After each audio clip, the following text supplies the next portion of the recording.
మహాగణుడును మహోన్నతుడైన యేసుక్రీస్తు శ్రేష్టమైన నామంలో ఈ కార్యక్రమాలను క్రమంగా వీక్షిస్తున్న ప్రతి ఒక్కరికి శుభములు తెలియజేస్తున్నాం. నేటి మన ధ్యాన భాగము నిర్గమకాండము 29, 30 అధ్యాయాలు. ఈ అధ్యాయాల ద్వారా మరికొన్ని శ్రేష్టమైన విషయాలను మనము తెలుసుకోబోతున్నాం.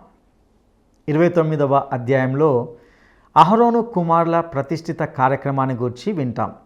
మరియు పాప పరిహారార్థ బలిని గూర్చి, దహన బలిని గూర్చి, అందరి ప్రత్యేకతలను గూర్చి తెలుసుకుంటాం.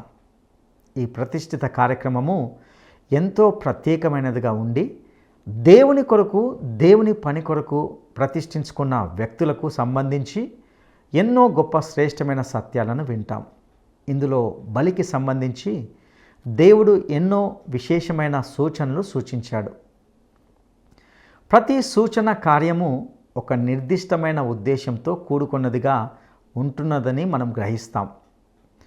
మందిరంలోని ఉపకరణాలు కూడా ఒక్కొక్కటి ఒక్కొక్క సత్యాన్ని మనకు బోధిస్తున్నట్లుగా తెలుసుకుంటాం. ఇక 30వ అధ్యాయంలో ధూపవేదికకు సంబంధించి, దాని నిర్మాణానికి సంబంధించి ఎన్నో శ్రేష్టమైన ఆధ్యాత్మిక సత్యాలను మనము గమనించబోతున్నాం. ఇంకా అనేకమైన సత్యాలు ఈ పాఠంలో ఉంటున్నాయి. వాటిని శ్రద్ధగా వింటూ అర్థం చేసుకోవడానికి మనము సిద్ధపడదామా?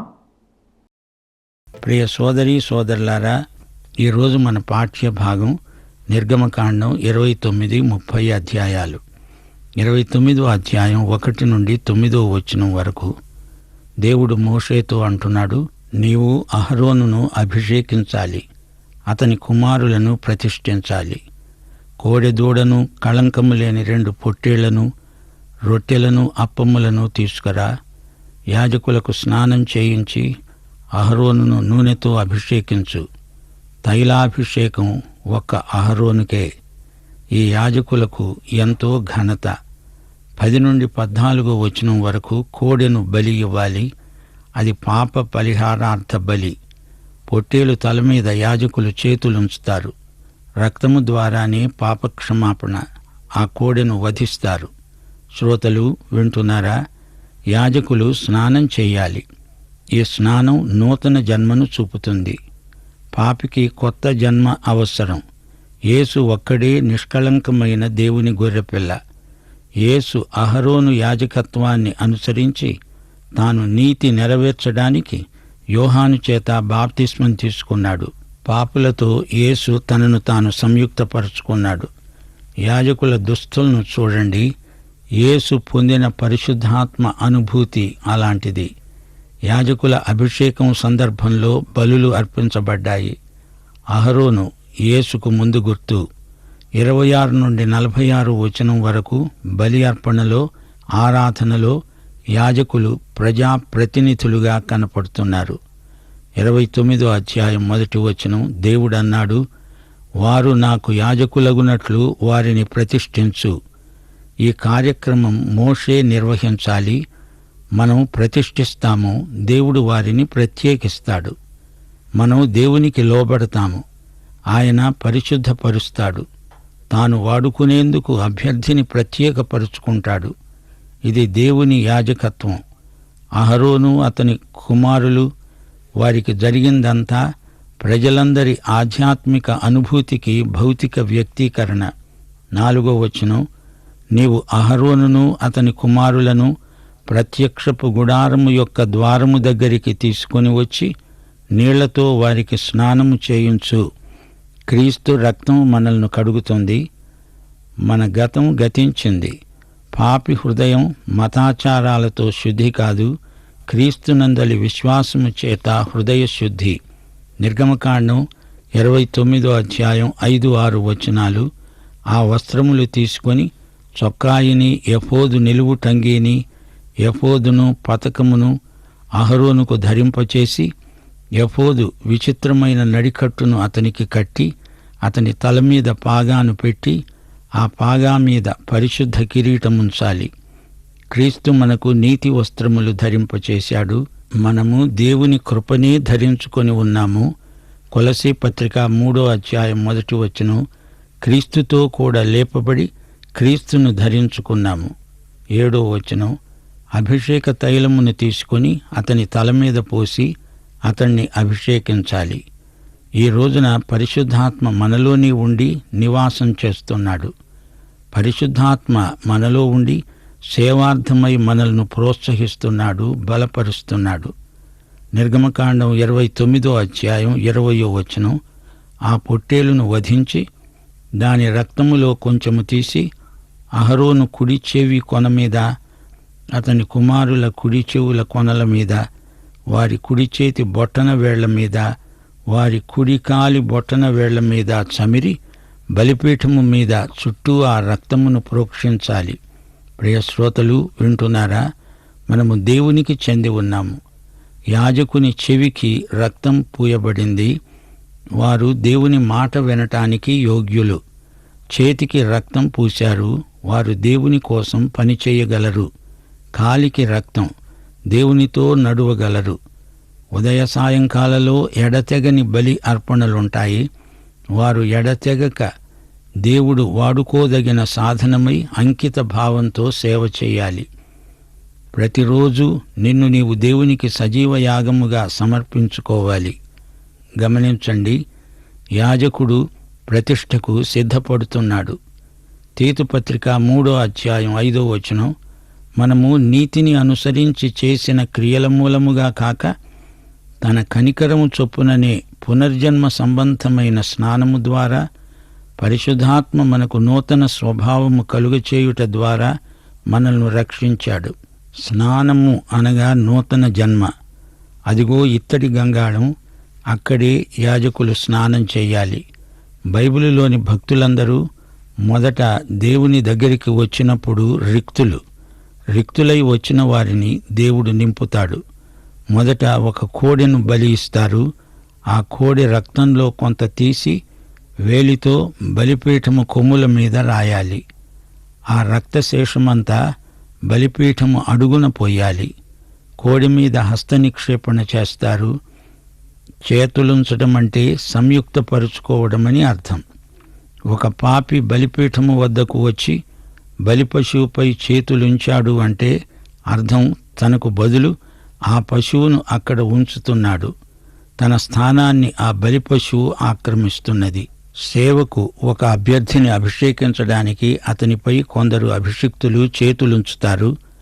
అనగా మేము నీతో ఉన్నాము, నీతో సంయుక్తమవుతున్నాము అని అర్థం. సేవలో అందరము కలిసి ఉన్నాము అనే సాక్ష్యం ఆ అభ్యర్థి కోసమై ప్రార్థించి అతనికి సహాయ సహకారాలు అందిస్తాము అనే భావం హస్తనిక్షేపణలో ఉన్నది. హస్తనిక్షేపణ అనగా సంయుక్తీకరణ. గమనించండి, దహన బలి అనేది ఎప్పుడు మొదలైంది? ఏదెను తోటలో దహన బలి జరిగింది. ఇత్తడి బలిపీఠం దహన బలిపీఠం. దహన బలి యేసుక్రీస్తు ఎవరో మనకు బయలుపరుస్తుంది. బలిపశువును పూర్తిగా బలిపీఠము మీద దహించాలి. అది పాప పరిహారార్థ బలి, యెహోవాకు ఇంపైన సువాసన గల హోమం. పాప పరిహారార్థ బలి, ఆ తరువాత దహన బలి.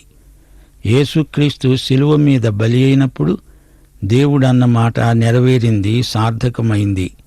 ఇదిగో ఈయన నా ప్రియ కుమారుడు, ఈయన యందు ఆనందిస్తున్నాను. 19వ వచనంలో రెండో పొట్టేలు వధించబడింది. బలి పశువు రక్తం ప్రోక్షించబడుతుంది. యాజకుని చెవి, చెయ్యి, కాలు ఈ మూడు రక్తము చేత పవిత్రీకరించబడాలి. చెవితో వింటాము, చేతితో పనిచేస్తాము, కాలితో నడుస్తాము. అనగా నీ వినికిడి, పని, ప్రవర్తన ఈ మూడు రక్తం చేత శుద్ధి కావాలి. 21వ వచనం, బలిపీఠం మీద ఉన్న రక్తములో నుండి, అభిషేక తైలములో నుండి కొంచెము తీసి అహరోను మీద, అతని వస్త్రముల మీద, అతనితో ఉన్న అతని కుమారుల వస్త్రముల మీద ప్రోక్షించాలి. వారి వస్త్రములు ప్రతిష్ఠితములవుతాయి. యాజకత్వాన్ని దేవుడు ఎందుకు నియమించాడు? దేవుని సంకల్పము ద్వారా తన ప్రజలు యాజక రూపకమైన రాజ్యమై ఉండాలి. అనగా జాతిపరంగా మాత్రమే కాక ప్రతి వ్యక్తి దేవుణ్ణి సమీపించాలి. ప్రజల పాప పరిహారం కోసం పాపక్షమాపణ నిమిత్తం బలులు అవసరమయ్యాయి. క్రీస్తు వచ్చే వరకు ఈ యాజకులే దేవుని ఎదుట ప్రజాప్రతినిధులు. ఇది పాత నిబంధన వ్యవస్థ. దీనికి కొత్త నిబంధన వ్యాఖ్యానం హెబ్రీ పత్రిక 10వ అధ్యాయం 1 నుండి 14వ వచనం వరకు రాయబడి ఉన్నది. యేసు మన శాశ్వత ప్రధాన యాజకుడు. యేసుక్రీస్తు యొక్క బలి దేవునికి ఇంపైన సువాసన గల హోమం. యేసు రక్తము ద్వారానే విమోచన. ప్రియ శ్రోతలు, సాక్ష్యపు గుడారము బయట ఇత్తడి బలిపీఠాన్ని, ఇత్తడి గంగాళాన్ని మరిచిపోవద్దు. ఏదెను తోటలో దేవుడు ఒక జంతువును వధించి దాని చర్మంతో ఆదాము హవ్వలకు దుస్తులు చేసి ఇచ్చాడు. వారి దిగంబరత్వాన్ని దేవుడు ఈ విధంగా కప్పివేశాడు. గమనించండి, దేవుని సేవకై అభిషేకించబడిన వ్యక్తులు కొందరు మనకు జ్ఞాపకం వస్తారు. అహరోను, అతని కుమారులు, సౌలురాజు, దావీదు, అబ్షాలోము, సొలొమోను, ఎలీషా, యహు, యోవాహు, హనోకు, ఏలియా, పౌలు మొదలైన వారు. అన్యుడైన కోరెషును కూడా దేవుడు అభిషేకించాడు. గమనించండి, బలి పశువుల మాంసంలో అహరోనుకు, యాజకులకు భాగం ఉంది. లేవీయులకు భూమి కేటాయించబడలేదు. అందుచేత వారి పోషణకు దేవుడు ఈ విధంగా ఏర్పాటు చేశాడు. అహరోను యాజక వస్త్రాలు అతని వారసులకు చెందుతాయి. 7 దినములు యాజకులు ఆ దుస్తులు ధరించి ప్రత్యక్షపు గుడారములోకి వెళ్ళాలి. యాజకుణ్ణి బట్టి దుస్తులు, అంతేకాని దుస్తులను బట్టి యాజకుడు కాడు. యేసు ప్రభు వస్త్రపు చెంగును ఒక స్త్రీ ముట్టింది. ఆమెకు స్వస్థత కలిగింది. స్వస్థపరిచే శక్తి వస్త్రపు చెంగుది కాదు. దానిని ధరించిన యేసు ప్రభువుకు అట్టి శక్తి ఉన్నది. 7 రోజులు బలిపీఠము నిమిత్తము ప్రాయశ్చిత్తము చేసి దానిని పరిశుద్ధపరచాలి. గమనించండి, పరిశుద్ధమైనవి పరిశుద్ధుల కొరకే. అవి వారి కొరకే ప్రత్యేకించబడి ఉన్నాయి. ఏ రోజుకు ఆ రోజే దేవుడు తన సేవకులకు ఆహారం సరఫరా చేస్తాడు. పాప పరిహారార్థ బలి ఎంతో ముఖ్యమైంది. యేసుక్రీస్తే మనకు పాప పరిహారార్థ బలి, ప్రాయశ్చిత్త బలి. శిలువ బలిపీఠం పరిశుద్ధమైనది. యేసు రక్తం చేత అది పరిశుద్ధపరచబడింది. అపరిశుద్ధమైన దానితో పరిశుద్ధమైనది కలిపితే 2 అపరిశుద్ధమవుతాయి. అలాగే అపరిశుద్ధమైన దానిని పరిశుద్ధమైన దానితో కలిపితే అప్పుడు కూడా 2 అపరిశుద్ధమవుతాయి. కానీ యేసుక్రీస్తు కేవలం పరిశుద్ధుడు. ఆయన అపరిశుద్ధమైన దానిని ముట్టితే అది పరిశుద్ధమవుతుంది. అపరిశుద్ధమైనది ఆయనకు తగిలితే అది పరిశుద్ధమవుతుంది. యేసు పాపిని ముట్టితే పాపి పరిశుద్ధుడవుతాడు. అలాగే పాపిని యేసు ముట్టిన పాపి పరిశుద్ధుడే అవుతాడు. అపవిత్రత, పాపం, కల్మషం యేసు మీద ఎట్టి ప్రభావము చూపనేరవు. ఇది నిజం. 38వ వచనం, దేవుడు మోషేతో అన్నాడు, ఏడాదివి 2 గొర్రెపిల్లలను ప్రతిదినము ఉదయమందు 1, సాయంకాలమందు 1 అర్పించాలి. దానితో పాటు పిండిని, పానీయార్పణమును, ద్రాక్షరసమును అర్పించాలి. మానవుడు పాపి అని, పాపి కోసం ఒక ప్రత్యామ్నాయ బలి అవసరమని ఈ నిత్య బలి మనకు జ్ఞాపకం చేస్తుంది. పాపానికి రక్తప్రోక్షణ అవసరం. యేసుక్రీస్తు బలి లోకమంతటికి ఒక్కటి చాలు. యేసుక్రీస్తు లోక పాపాన్ని పూర్తిగా పరిహరించాడు. ఆయన ఒక్కసారే చనిపోయాడు. యేసుక్రీస్తు యొక్క శిలువ లోక పాప పరిహారార్థ బలిపీఠం. 42వ వచనం, దేవుడన్నాడు, నేను సాక్ష్యపు గుడారమును బలిపీఠమును పరిశుద్ధపరుస్తాను. ప్రియ శ్రోతలు, ఈ వాక్య భాగంలో ప్రాయశ్చిత్తం అనే మాట 33వ వచనంలో అగపడుతోంది. పాత నిబంధనలో ప్రాయశ్చిత్తం పాపాన్ని సమూలంగా తీసివేయలేకపోయింది. జంతువుల రక్తం కాదు, క్రీస్తు రక్తం మాత్రమే మన పాపాలను పూర్తిగా తొలగించగలదు. ప్రాయశ్చిత్తం పొందినప్పుడు దేవుని కోపం తొలగిపోయింది. వారికి పాప క్షమాపణ కలుగుతుంది. దేవుడు తన ప్రజల మధ్య నివసించగలడు. యాజకుల ప్రతిష్ఠ కార్యక్రమం ఎంతో అర్థవంతమైనది. పాత నిబంధనలోని యాజకులు కొత్త నిబంధన విశ్వాసులకు సూచనగా ఉన్నారు. ఈ రోజున మనం నూతన జన్మ పొంది క్రీస్తుని ధరించుకొని క్రీస్తు రక్తము మూలంగా పరిశుద్ధులమయ్యాము. పరిశుద్ధాత్మ ద్వారా అభిషిక్తులమైన మనకు క్రీస్తే పోషణాధారం. మన శరీరములను సజీవ యాగముగా ఆయనకు సమర్పించుకుంటున్నాము. దేవునికి ప్రతిష్ఠితులైన వారు దేవుని సేవే చెయ్యాలి. 7 రోజులు అహరోను అతని కుమారులు ప్రతిష్ఠ కార్యక్రమానికి సిద్ధపడ్డారు. 1 ఏడాది వయస్సు గల 2 గొర్రెపిల్లలు బలి ఇవ్వబడినవి. ఒకటి ఉదయం, ఒకటి సాయంత్రం బలిగా అర్పించబడింది. యెహోవాయే వారి దేవుడు, యెహోవాయే వారి ప్రభువు. దేవుడు వారి విమోచకుడు. ఈజిప్టు నుండి వారిని బయటికి రప్పించిన దేవుడు. యాజకుని చెవి, చెయ్యి, కాలు బలిరక్తము చేత శుద్ధి అయ్యాయి. ఈ 3 కలిసి శరీరమవుతుంది. శరీరము అన్నప్పుడు శరీరములోని జీవము, ఆత్మ కూడా దేవునికి ప్రతిష్ఠించబడ్డాయి అని అర్థం. రోమాపత్రిక 16వ అధ్యాయం 20వ వచనం, సమాధానకర్తయైన దేవుడు సైతానును మన కాళ్ల కింద అణగద్రొక్కిస్తాడు. ఇంతటితో 29వ అధ్యాయం సమాప్తం. 30వ అధ్యాయంలోకి రండి. 1 నుండి 10వ వచనం వరకు ధూపవేదికను గురించి చెప్పబడింది. తుమ్మకర్రతో అది చేయబడింది. మేలిమి బంగారు రేకులతో పొదగబడింది.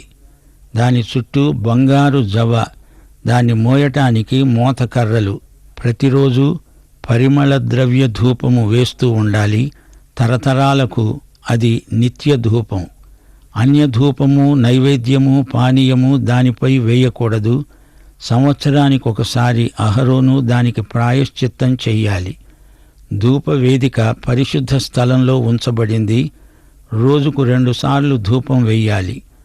ధూపం అంటే ప్రార్థన. ధూపవేదిక యేసుక్రీస్తుకు సూచన. అన్యధూపము వేయకూడదు అనగా యాంత్రికమైన ప్రార్థన అన్యులు చేస్తారు. దేవుని బిడ్డలు అలా చేయకూడదు. ధూపం దేవుని నియమం ప్రకారం వెయ్యాలి. క్రీస్తునందే ప్రార్థన అర్థవంతమవుతుంది. నిర్గమకాండం 30వ అధ్యాయం 11 నుండి 16వ వచనం వరకు. ప్రాణ పరిక్రయ ధనం ఇచ్చుకోవాలి అనగా నిజమైన ఆరాధికులు విముక్త ప్రజలు. 1/2 తులం వెండి ప్రాణ పరిక్రయ ధనముగా చెల్లించాలి. క్రీస్తునందు మనము విమోచింపబడిన ప్రజలం. ప్రాయశ్చిత్తార్థమైన వెండి సేవ కొరకై వినియోగించబడుతుంది. నిర్గమకాండం 30వ అధ్యాయం 17 నుండి 21వ వచనం వరకు. గంగాళము, ఇత్తడి పీట గుడారానికి, బలిపీఠానికి మధ్య ఉంచాలి. యాజకుడు తన కాళ్ళు, చేతులు ఇక్కడే కడుక్కుంటాడు. అనగా దేవుని వాక్యమే సేవకుల ప్రవర్తనను శుద్ధి చేస్తుంది. అనుదినము మన నడత వాక్య శుద్ధిని కోరుతుంది. 22, 23 వచనాలు. సుగంధ సంభారము, అచ్చమైన గోపరసము, ఆలివు నూనె సంభారము, ప్రతిష్టాభిషేక తైలము తయారు చేస్తారు. ఈ తైలములో ఉపకరణములన్నిటినీ ప్రతిష్ఠించాలి. ఈ తైలము పోయబడిన ప్రతి వస్తువు ప్రతిష్ఠించబడుతుంది. అహరోను అతని కుమారులు అభిషేకించబడిన, ప్రతిష్ఠించబడిన యాజకులు. ప్రతిష్టాభిషేక తైలము పరిశుద్ధాత్మకు గుర్తు. యోహాను సువార్త 4వ అధ్యాయం 24వ వచనం. దేవుడు ఆత్మ గనుక ఆయనను ఆరాధించేవారు ఆత్మతో సత్యముతో ఆరాధించాలి. ఆరాధికులు పరిశుద్ధాలంకారములు ధరించాలి. ఎఫెసీ పత్రిక 2వ అధ్యాయం 18వ వచనం. దేవుని ఆత్మ ద్వారానే మనమందరము ఆత్మయందు తండ్రి సన్నిధికి చేరగలుగుతాము. నిర్గమకాండం 30వ అధ్యాయం 34 నుండి 38వ వచనం వరకు ఎంతో ముఖ్యమైన సందేశం మనకు ఇవ్వబడింది. విమోచింపబడిన వారు, శుద్ధి చేయబడిన వారు, అభిషేకించబడిన వారు మాత్రమే దేవుణ్ణి అర్థవంతముగా ఆరాధించగలరు, ప్రార్థించగలరు, కృతజ్ఞతార్పణలు సమర్పించగలరు. గోపిచందనము, గంధపు చెక్క, స్వచ్ఛమైన సాంబ్రాణి మొదలైన దినుసులతో ధూపద్రవ్యాన్ని తయారు చేయాలి. అది సుగంధ ద్రవ్య మేళకుని మిశ్రమం. ఉప్పు గలది, స్వచ్ఛమైనది అయిన సుగంధ సంభారం. ఆ ధూపద్రవ్యాన్ని ఎవరికి వారు చేసుకోకూడదు. అది యెహోవాకు మాత్రమే ప్రతిష్ఠితమైనది. నకిలీ సంభారము చేయకూడదు. అలా చేసేవాడు దేవుని ప్రజల నుండి కొట్టివేయబడతాడు. ఆరాధన ఆత్మ సంబంధమైనది మాత్రమే. ప్రియశ్రోతలు, ఈ అధ్యాయములోని ధూపవేదిక, విమోచన క్రయధనం, ఇత్తడి గంగాళం, ప్రతిష్ఠ తైలం, ధూప పరిమళ మిశ్రం మొదలైనవన్నీ యేసుక్రీస్తునే చూపుతున్నాయి. యేసుక్రీస్తే మనకు దేవునికి మధ్యవర్తి. దేవుని నియమాన్ని ఎవరూ మీరకూడదు. అలా చేసే ప్రార్థన అన్య ధూపముతో సమానం. ప్రధాన యాజకుడు సంవత్సరానికి ఒకసారి ప్రజలందరి పక్షాన ప్రాయశ్చిత్తం చేస్తాడు. ప్రాణక్రయ ధనానికి ఎంతో ప్రాముఖ్యమున్నది. వెండి విమోచన క్రయానికి సంకేతం. గంగాళములోని నీటితో యాజకులు కాళ్ళు చేతులు కడుక్కుంటారు. యేసు తన రక్తంతో, తన వాక్యంతో మనలను కడుగుతాడు. ఇహలోక మాలిన్యము మనకు అంటకుండా మనకు వాక్య శుద్ధి, రక్తశుద్ధి కావాలి. ప్రతిష్ఠ తైలము పరిశుద్ధాత్మకు సంకేతం. సాంబ్రాణి మిశ్రమం ప్రార్థనకు పోల్చబడింది. ప్రార్థన అనేది ధూపమై పరలోకమందు దేవుని సన్నిధికి ఎగసిపోతుంది. ప్రియ సోదరీ సోదరులారా, యోహాను సువార్త 17వ అధ్యాయంలో యేసు ప్రభువు చేసిన మహాప్రార్థన మనకు ఎంతో అమూల్యమైనది. ఎఫెసీ పత్రిక 5వ అధ్యాయం 18-19 వచనాలు. మద్యముతో మత్తులై ఉండకండి, దానిలో దుర్వ్యాపారము కలదు. ఆత్మపూర్ణులై ఉండండి. ఒకరినొకడు కీర్తనలతో, సంగీతములతో, ఆత్మ సంబంధమైన పాటలతో హెచ్చరిస్తూ మీ హృదయములలో ప్రభువును గురించి పాడుతూ కీర్తిస్తూ మన ప్రభువైన యేసుక్రీస్తు పేరట సమస్తమును గూర్చి తండ్రి అయిన దేవునికి ఎల్లప్పుడూ కృతజ్ఞతాస్తుతులు సమర్పిస్తూ ఉండాలి. యోహాను సువార్త 13వ అధ్యాయంలో యేసు ప్రభు తన శిష్యుల పాదాలు కడిగాడు. అదే వాక్య జలం. 1 యోహాను 1వ అధ్యాయం 9వ వచనంతో ఈ పాఠం ముగించగోరుతాము. మన పాపములను మనము ఒప్పుకొనిన ఎడల ఆయన నమ్మదగినవాడు, నీతిమంతుడు గనుక ఆయన మన పాపములను క్షమించి సమస్త దుర్నీతి నుండి మనలను పవిత్రులనుగా చేస్తాడు. పాఠం ఇంతటితో సమాప్తం. మన ప్రభు అయిన యేసుక్రీస్తు వారి దివ్యకృప, తండ్రి అయిన దేవుని పరమ ప్రేమ, పరిశుద్ధాత్మ యొక్క అన్యోన్య సహవాసము మనకు సదాకాలము తోడై ఉండునుగాక. ఆమేన్. ప్రియులారా, ఇంతవరకు మనము నిర్గమకాండము 29 మరియు 30 అధ్యాయాల నుండి కొన్ని శ్రేష్టమైన విషయాలను తెలుసుకొని ఉన్నామని భావిస్తున్నాం. ఇందులో ప్రధాన యాజకుడు, యాజకుల అభిషేకంను గూర్చి, బలి అర్పణకు సంబంధించి అందులోని పద్ధతులను, ప్రత్యేకతలను గూర్చి కొంత తెలుసుకున్నాం. ఇవన్నీ కూడా క్రీస్తు యొక్క బలియాగానికి సూచనగా ఉన్నాయని కూడా గ్రహించాం. పాప పరిహారార్థ బలిని గూర్చి, దహన బలిని గూర్చి అవి ఏమై ఉన్నాయో కూడా మనం తెలుసుకున్నాం. ప్రతి బలి దేవునికి ఇంపైన సువాసన గల హోమమని ఈ పాఠంలో చెప్పుకున్నాం. అయితే శాశ్వతమైన బలిగా, సంపూర్ణమైన బలిగా యేసుక్రీస్తు ప్రభువు సర్వ మానవాళి కొరకు శిలువ మీద బలి అయినప్పుడు ఇది అక్షరాల నెరవేరింది. ప్రజల పాప పరిహారం కోసం, పాప క్షమాపణ నిమిత్తము బలులు అవసరమయ్యాయి. క్రీస్తు వచ్చే వరకు ఈ యాజకులే దేవుని ఎదుట ప్రజాప్రతినిధులుగా ఉండి బలులు జరిగించినట్టుగా చూస్తాం. ఇది పాత నిబంధన వ్యవస్థగా ఉండింది. అయితే క్రీస్తుతో నూతన వ్యవస్థ ప్రారంభమైంది. బలులకు ముగింపు పలికింది. ఇప్పుడు యేసుక్రీస్తే మన సంపూర్ణ బలి. అది దేవునికి ఇంపైన సువాసన హోమం. ఆయన ద్వారా మనకు ప్రాయశ్చిత్తం జరిగింది. ఆయనే మన శాశ్వత ప్రధాన యాజకుడు. ప్రియ సహోదరుడా, సహోదరి, క్రీస్తు బలియాగము మనకు రక్షణను తీసుకొచ్చింది. క్రీస్తు రక్తము మూలంగా మాత్రమే మనము పరిశుద్ధులమవుతాం. మరొక మార్గం అంటూ లేనే లేదు. నిజమే, మన పాపములను మనం ఒప్పుకొనిన ఎడల ఆయన నమ్మదగినవాడు, నీతిమంతుడు గనుక ఆయన మన పాపములను క్షమించి సమస్త దుర్నీతి నుండి మనలను పవిత్రులుగా చేస్తాడు. అట్టి కృప దేవుడు మనకు దయచేయునుగాక. దైవాశీస్సులు.